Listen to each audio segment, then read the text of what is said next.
بسم اللہ الرحمن الرحیم۔ امی اور دادا کی وفات کے بعد ہمارے حضور صلی اللہ علیہ وسلم بہت زیادہ پریشان رہتے تھے، دل غمگین رہتا، کسی سے بات نہ کرتے تھے۔ دادا کی وفات کے بعد ہمارے حضور صلی اللہ علیہ وسلم کے چچا ابو طالب نے ہی ہمارے حضور صلی اللہ علیہ وسلم کو اپنی نگرانی میں پالا۔ وہ اپنے لڑکوں سے زیادہ ہمارے حضور صلی اللہ علیہ وسلم کا خیال رکھتے تھے۔ ایک بار مکہ میں بارش نہیں ہو رہی تھی تو حضرت ابو طالب ہمارے حضور صلی اللہ علیہ وسلم کو لے کر کعبہ کے پاس پہنچے اور حضور صلی اللہ علیہ وسلم کی کمر کعبہ سے لگا کر اللہ سے دعا کی تو اچانک آسمان پر بادل چھانے لگے اور پھر اتنی تیز بارش ہوئی کہ مکہ کی گلیوں میں پانی بہنے لگا۔ حضرت ابو طالب بہت زیادہ غریب تھے، گھر میں کھانے کو نہیں ہوتا تھا، اس لیے حضور صلی اللہ علیہ وسلم بچپن میں مکہ والوں کی بکریاں چرایا کرتے تھے تاکہ گھر میں روٹی کا انتظام ہو سکے۔ روایتوں میں آتا ہے کہ ایک دن حضور صلی اللہ علیہ وسلم بکریاں چرا کر واپس لوٹ رہے تھے۔ امی اور دادا کی وفات کا غم اتنا زیادہ تھا کہ چہرے پر اس کے آثار نظر آتے تھے۔ ہمارے حضور صلی اللہ علیہ وسلم پریشان بکریوں کو ہانکتے ہوئے گھر کی طرف بڑھ رہے تھے، پیروں میں چپل بھی نہیں تھی، صرف ایک تہبند باندھ رکھا تھا۔ تیز کڑی دھوپ تھی، گرمی کی وجہ سے چہرہ لال پڑ گیا تھا اور اسی حالت میں ہمارے حضور صلی اللہ علیہ وسلم بکریوں کو لے کر گھر پہنچے۔ ہمارے حضور صلی اللہ علیہ وسلم کو اکیلے ہونے کا بہت احساس رہتا تھا کہ نہ میری ماں ہے نہ باپ ہے۔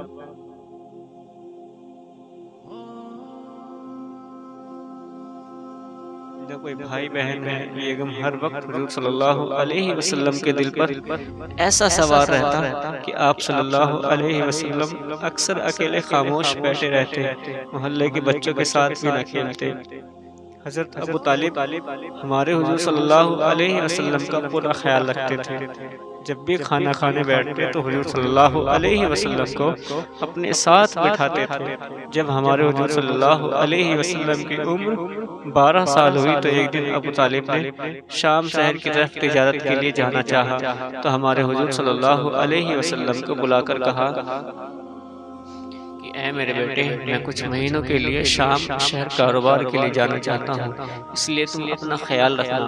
حضور صلی اللہ علیہ وسلم فرمانے لگے کہ اے میرے چچا، آپ کو تو پتا ہے نہ کہ یہاں مکہ میں میرا آپ کے علاوہ کوئی بھی نہیں ہے، میں اکیلا ہوں، آپ کے بغیر کیسے رہوں گا، اس لیے آپ مجھے بھی اپنے ساتھ لے چلیے۔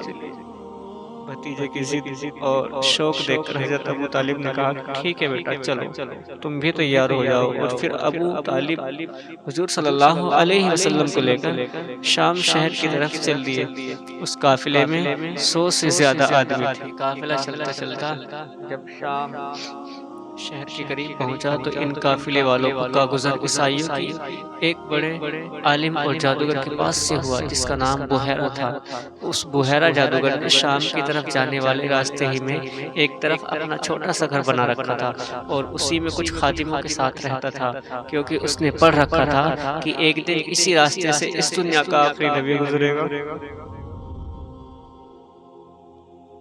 اسی نبی کے انتظار میں بحیرہ جادوگر نے اس راستے پر اپنا گھر بنوایا اور روز صبح وہ چھت پر چڑھ کر مکے کی طرف سے آنے والے قافلوں کو بہت غور سے دیکھتا۔ جس دن حضرت ابو طالب اس قافلے کے ساتھ ہمارے حضور صلی اللہ علیہ وسلم کو لے کر بحیرہ جادوگر کے گھر کے پاس سے گزرے تو اس جادوگر نے دور ہی سے اس قافلے کو دیکھ کر پہچان لیا کہ یہ وہی قافلہ ہے کہ جس میں آخری نبی ہوگا، کیونکہ اس نے دیکھا کہ راستے کا ہر پیڑ اور پتھر اس قافلے والے کو سجدہ کر رہا ہے، اس لیے وہ سمجھ گیا کہ ضرور اسی قافلے میں وہ نبی ہے۔ وہ جادوگر جلدی سے چھت سے نیچے اترا اور اپنے خادموں کو بلا کر کہا کہ آج ان قافلے والوں کے لیے کھانا تیار کرو، میں ان کی دعوت کروں گا۔ اتنی دیر میں وہ قافلہ آ پہنچا جس میں ہمارے نبی صلی اللہ علیہ وسلم اپنے چچا ابو طالب کے ساتھ تھے۔ یہ قافلہ اس بحیرہ جادوگر کے گھر کے پاس ہی ایک بڑے پیڑ کے نیچے آ کر بیٹھ گیا۔ بحیرہ جادوگر اپنے گھر سے نکلا اور اس قافلے والوں کو آ کر بہت غور سے دیکھنے لگا۔ پھر اچانک اس کی نظر ہمارے حضور صلی اللہ علیہ وسلم پر پڑی۔ ہمارے حضور صلی اللہ علیہ وسلم اس وقت اپنے چچا ابو طالب کے پاس خاموش بیٹھے تھے۔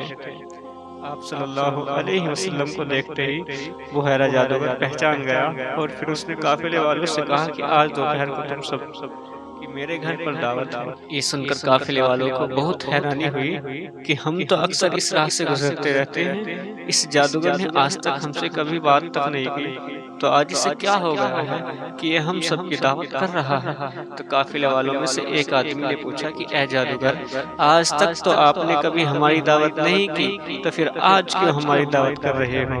تو اس جادوگر نے بات کو ٹالتے ہوئے کہا کہ تم ہمارے مہمان ہو اور مہمان کی عزت کرنا ہمارا مذہب ہے، اس لیے ہم نے تم سب کی دعوت کی ہے۔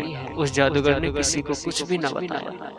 دوپہر کا وقت ہو چکا تھا، کھانا تیار تھا، قافلے والے ادھر ادھر بکھر چکے تھے، تو بحیرہ جادوگر نے اپنے ایک خادم سے کہا کہ سارے قافلے والوں کو جمع کرو اور ان کے لیے کھانا لگاؤ۔ خادم نے آواز دے کر سارے قافلے والوں کو جمع کیا، سب اسی بڑے پیڑ کے نیچے آ کر بیٹھ گئے اور سب کے لیے کھانا لگا دیا گیا۔ بحیرہ جادوگر برابر نظریں دوڑا کر ادھر ادھر دیکھ رہا تھا، لیکن اسے حضور صلی اللہ علیہ وسلم نظر نہیں آ رہے تھے، تو اس نے کافی دیر بعد قافلے والوں سے پوچھا کہ تم میں سے کوئی بچا تو نہیں ہے؟ تو لوگوں نے جواب دیا کہ نہیں، ہمارے سارے لوگ موجود ہیں، لیکن ہاں ایک بچہ ہے، وہ یہاں نہیں آیا ہے۔ اس جادوگر نے پوچھا کہ وہ بچہ کہاں ہے؟ لوگوں نے بتایا کہ وہ ہمارے اونٹ چرانے گیا ہے۔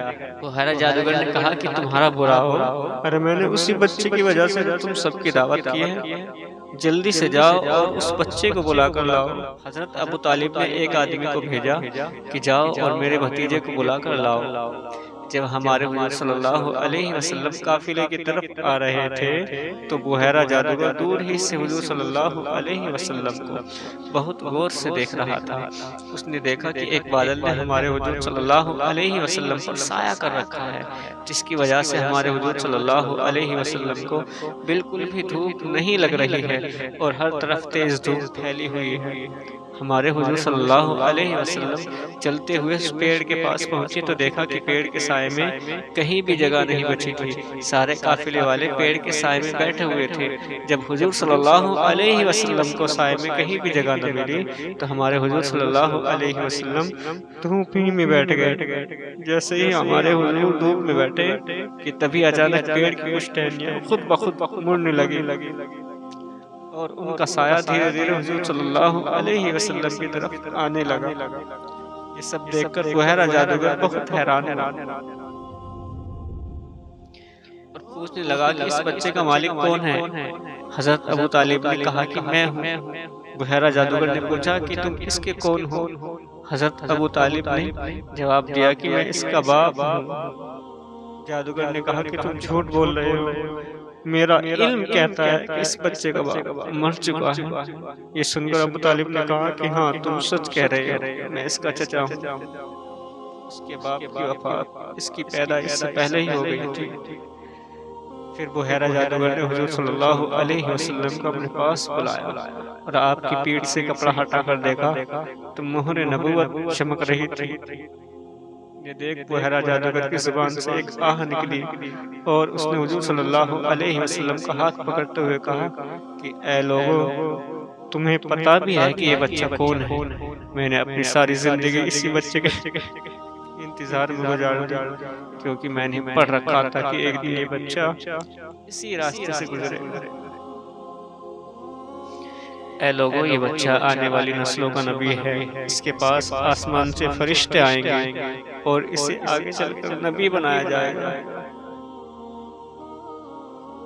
یہ سن کر قافلے والے بہت حیران ہوئے اور پوچھنے لگے کہ اے جادوگر، تمہیں کیسے معلوم ہوا کہ بچہ ہمارے ہی قافلے میں ہے؟